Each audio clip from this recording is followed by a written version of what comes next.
Saat Anda akhirnya memutuskan untuk mencapai pencerahan dan berpisah dari kebiasaan lama, seringkali masalah dan tantangan muncul secara tak terduga.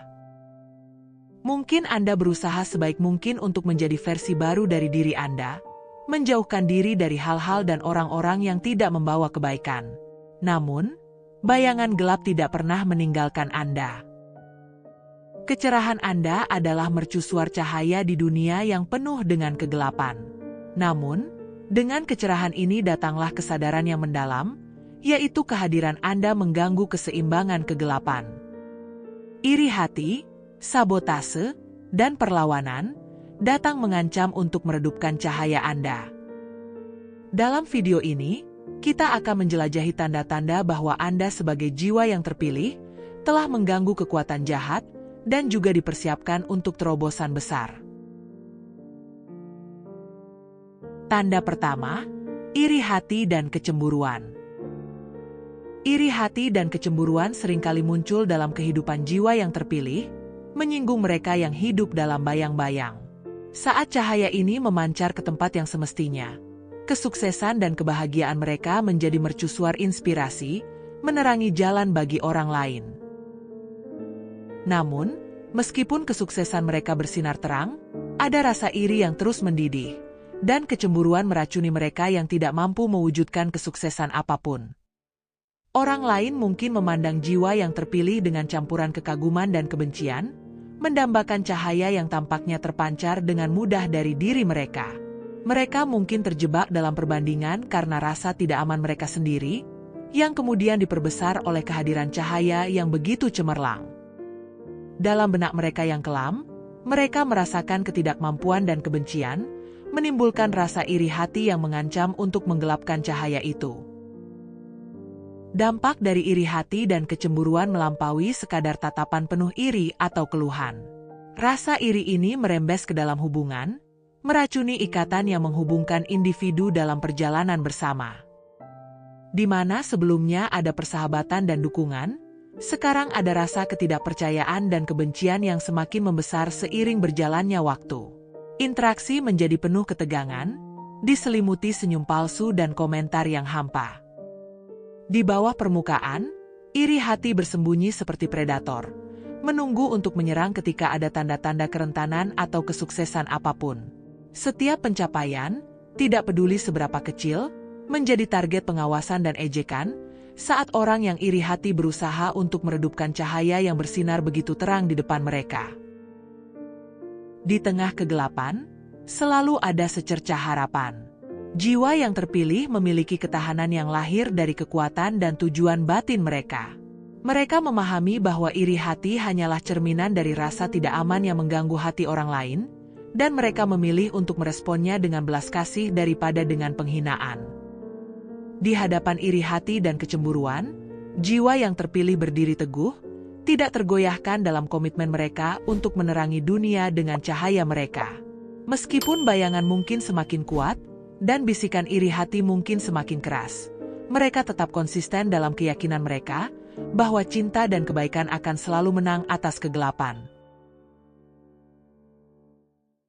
Tanda kedua, sabotase dan perlawanan. Sabotase dan perlawanan muncul sebagai lawan tangguh dalam perjalanan jiwa yang terpilih, berusaha menghambat kemajuan mereka, dan meredupkan cahaya mereka. Dalam pencarian untuk memenuhi tujuan mereka, jiwa yang terpilih seringkali menghadapi upaya yang halus dan terang-terangan untuk merusak usaha mereka.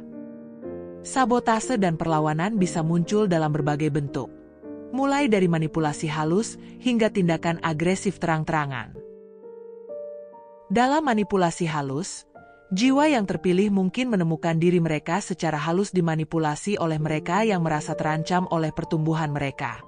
Tindakan terselubung seperti menyembunyikan informasi penting atau memberikan nasihat yang menyesatkan, bertujuan untuk menggagalkan usaha jiwa yang terpilih tanpa menimbulkan kecurigaan. Selain itu, teman yang terpercaya mungkin tiba-tiba menarik dukungan mereka, meninggalkan jiwa yang terpilih merasa terisolasi dan rentan. Anggota keluarga dan teman yang tidak dapat memahami perjalanan transformasi pertumbuhan spiritual, mungkin beralih ke komentar merendahkan atau perilaku pasif-agresif. Penarikan dukungan ini merusak rasa memiliki jiwa yang terpilih dan mengikis kepercayaan diri mereka. Selain itu, dalam lingkungan profesional, rekan kerja atau atasan yang iri mungkin menggunakan taktik yang dirancang untuk merusak reputasi atau peluang untuk kemajuan jiwa yang terpilih. Proyek mungkin disabotase, penghargaan ditahan secara tidak adil, atau peluang sengaja dihilangkan. Hambatan-hambatan profesional ini menjadi pengingat keras akan tantangan yang melekat ketika bersinar terang di dunia yang terbiasa dengan hal-hal yang biasa-biasa saja. Alasan yang mendorong sabotase dan perlawanan seringkali berakar pada ketakutan, rasa tidak aman, dan keengganan untuk menghadapi keterbatasan diri sendiri. Anggota keluarga dan teman yang terbiasa dengan keakraban dalam hubungan mereka mungkin merasa terancam oleh kebijaksanaan dan kejernihan baru jiwa yang terpilih.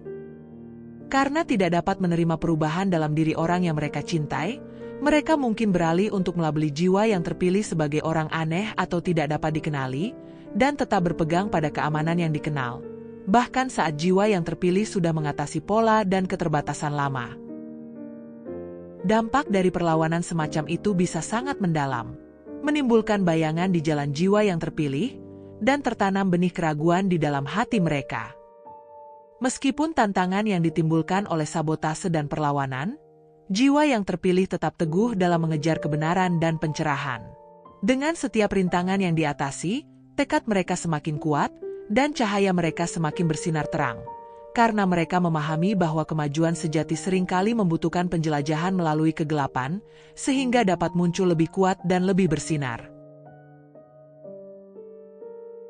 Tanda ketiga, penolakan terhadap perubahan. Penolakan terhadap perubahan bertindak sebagai penghalang yang kuat, yang didirikan oleh kekuatan jahat untuk menentang kekuatan transformatif dari pertumbuhan dan pencerahan. Penolakan ini berasal dari keinginan untuk mempertahankan kendali, berpegang pada struktur dan sistem kepercayaan yang sudah dikenal, bahkan ketika sistem kepercayaan ini tidak lagi memberikan kebaikan yang lebih besar. Kenyamanan, yang sering disalahartikan sebagai stabilitas, menjadi perisai terhadap ketidaknyamanan kemajuan, menjebak individu dalam siklus kepuasan diri yang stagnan.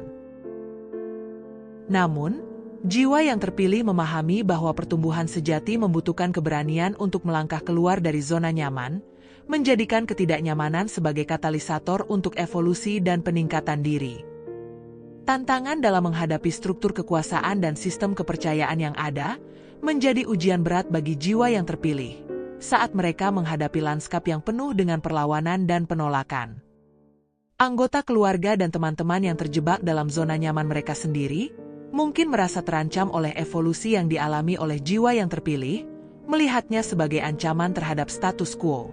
Upaya mereka untuk menyabotase kemajuan jiwa yang terpilih menjadi pengingat yang tajam akan perlawanan yang melekat dalam tantangan terhadap ideologi yang sudah mendarah daging. Selain itu, jiwa yang terpilih mendapati diri mereka menghadapi struktur kekuasaan yang sudah mengakar kuat, yang berusaha mempertahankan cengkeramannya pada masyarakat dengan segala cara.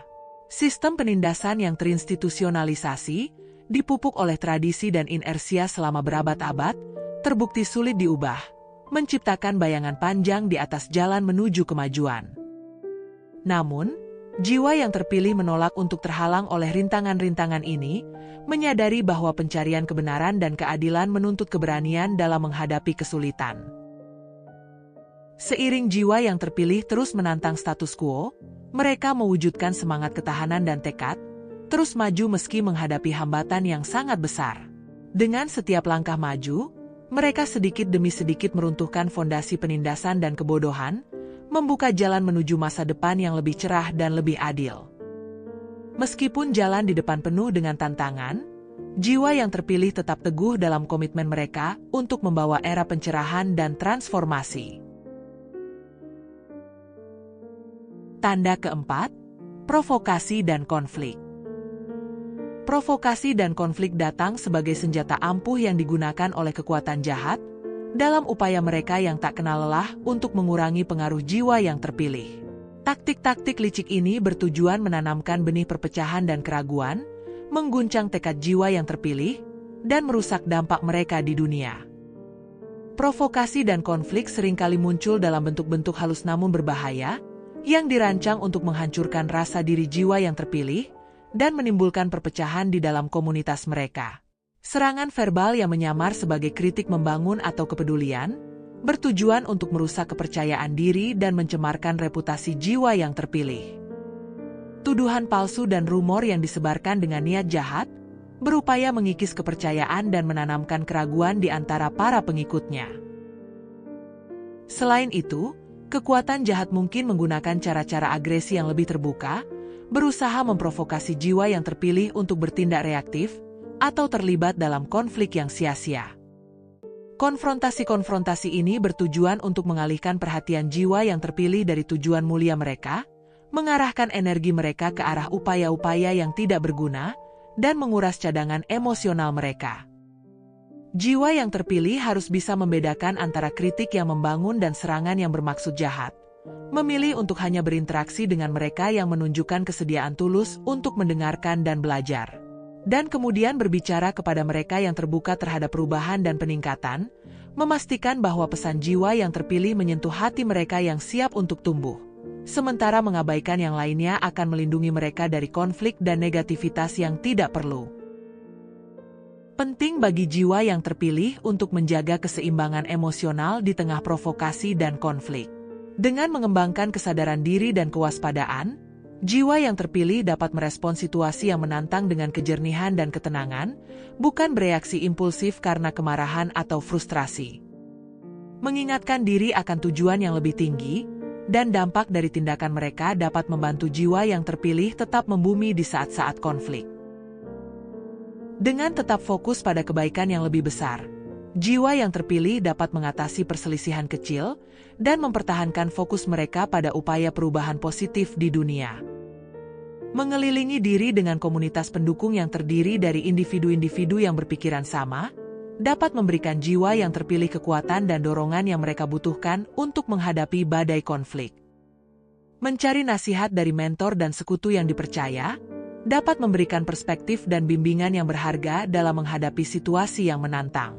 Pada intinya, dengan menerapkan strategi-strategi ini, dan tetap teguh dalam komitmen terhadap kebenaran dan integritas, jiwa yang terpilih dapat secara efektif menghadapi dan meredakan konfrontasi dengan kekuatan jahat, sehingga muncul lebih kuat dan lebih tangguh dalam upaya mereka untuk menerangi dunia dengan cahaya mereka.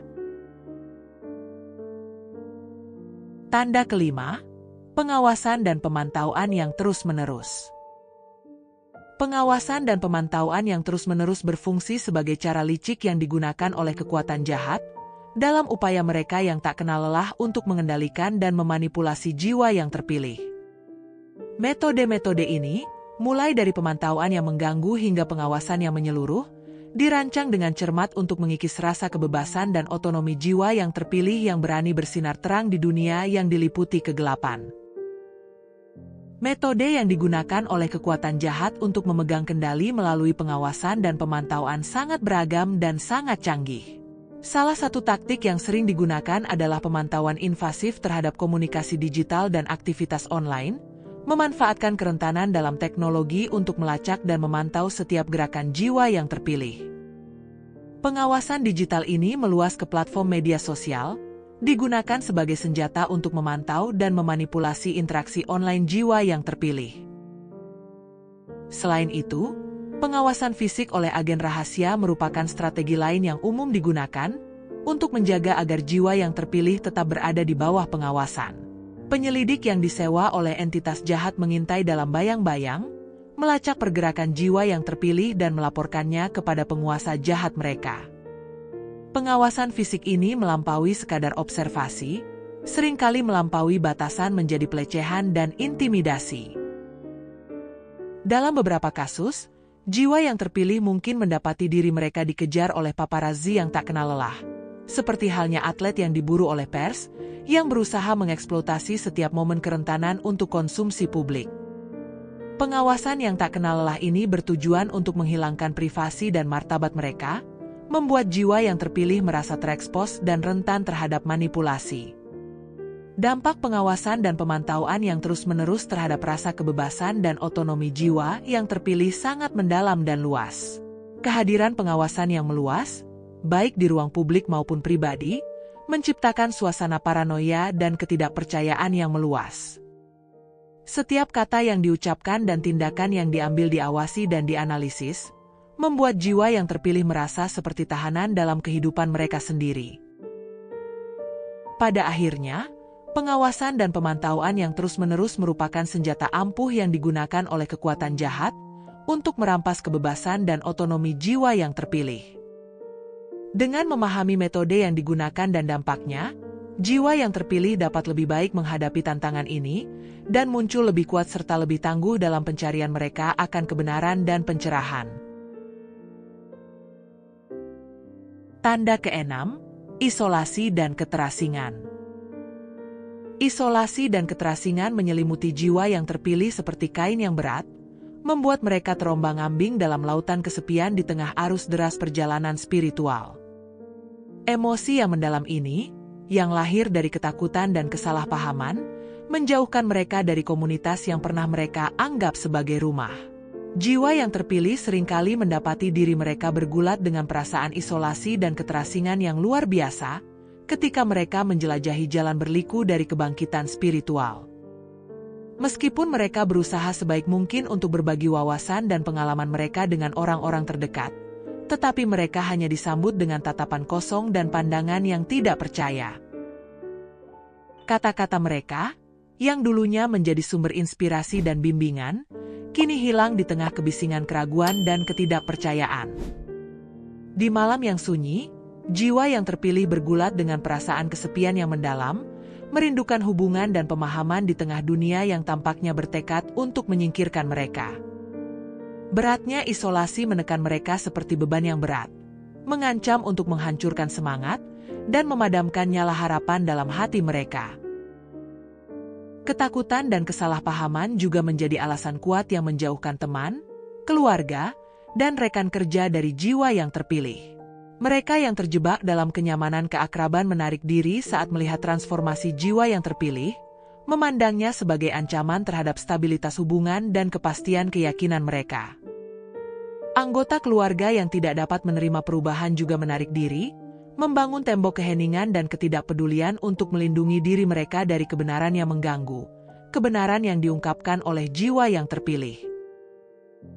Teman-teman yang dulunya menjadi pilar dukungan dan persahabatan, menjauh seperti kapal yang hilang di laut, yang tidak mampu mengarungi air yang bergejolak dari evolusi spiritual. Rekan kerja, yang terjebak dalam keamanan rutinitas dan konvensi, memandang jiwa yang terpilih dengan kecurigaan dan ketidakpercayaan, takut akan gangguan yang mungkin mereka bawa ke tatanan yang sudah mapan. Upaya mereka untuk menjauhkan diri dari jiwa yang terpilih didorong oleh naluri dasar untuk mempertahankan diri, saat mereka berusaha melindungi diri dari yang tidak diketahui dan yang tidak dikenal. Tanda ketujuh, daya tarik psikis dan pengurasan energi. Serangan psikis dan pengurasan energi merupakan cara ekstrim dari kejahatan, yang berusaha menyerang jiwa yang terpilih pada tingkat spiritual dan menguras vitalitas mereka. Kekuatan jahat ini menggunakan kekuatan yang tak terlihat, memanipulasi realitas untuk menanamkan benih perselisihan dan melemahkan tekad jiwa yang terpilih yang berani menantang. Dalam menghadapi ini, jiwa yang terpilih dapat menggunakan teknik perlindungan untuk memperkuat pertahanan psikis dan menangkis energi negatif. Perisai pelindung, seperti gelembung cahaya yang mengelilingi aura mereka, menjadi penghalang yang kuat terhadap serangan psikis dan pengurasan energi. Praktik grounding membantu jiwa yang terpilih mengikatkan diri pada energi bumi, yang menumbuhkan rasa stabilitas dan ketangguhan di tengah serangan psikis. Kegiatan seperti meditasi, menghabiskan waktu di alam, dan berolahraga, membantu mengisi kembali cadangan energi mereka, dan memulihkan keseimbangan dalam diri mereka. Seperti halnya kebersihan fisik untuk menjaga kesehatan dan kesejahteraan, kebersihan energi juga sangat penting untuk melindungi diri dari serangan psikis dan pengurasan energi. Ritual pembersihan yang teratur, seperti membakar sage atau memurnikan dengan dupa, dapat membantu membersihkan energi negatif dan memulihkan keharmonisan pada medan energi jiwa yang terpilih. Menumbuhkan kesadaran intuitif memungkinkan jiwa yang terpilih mengenali dan merespons serangan psikis sebelum kekuatannya meningkat. Dengan menyesuaikan diri dengan perubahan energi yang halus dan mempercayai bimbingan batin mereka, jiwa yang terpilih diberdayakan untuk mengambil langkah proaktif untuk melindungi kesejahteraan psikis dan energi mereka. Mencari bimbingan dari mentor spiritual atau praktisi yang ahli dalam kerja energi dapat memberikan dukungan dan bimbingan yang tak ternilai dalam menghadapi serangan psikis dan pengurasan energi. Para mentor ini menawarkan wawasan dan teknik yang disesuaikan dengan tantangan unik yang dihadapi jiwa yang terpilih, yang memberdayakan mereka untuk merebut kembali kekuatan dan kedaulatan mereka. Dengan mengenali dan memahami tanda-tanda kejahatan, kita membekali diri dengan kebijaksanaan dan wawasan yang diperlukan untuk menghadapi tantangan perjalanan spiritual kita. Meskipun banyak rintangan yang kita hadapi, kita didorong untuk terus bersinar terang. Karena dalam kegelapan, cahaya kita bersinar paling cemerlang. Bersama-sama, kita menegaskan kekuatan dan tujuan kita untuk menghalau bayangan yang mencoba menguras energi kita, serta merangkul peran sebagai jiwa yang terpilih dengan tekad yang tak tergoyahkan. Sekian untuk video kali ini. Dengan setiap langkah maju, kita menerangi jalan bagi orang lain, membimbing mereka menuju masa depan yang lebih cerah dan tercerahkan. Terima kasih sudah menonton.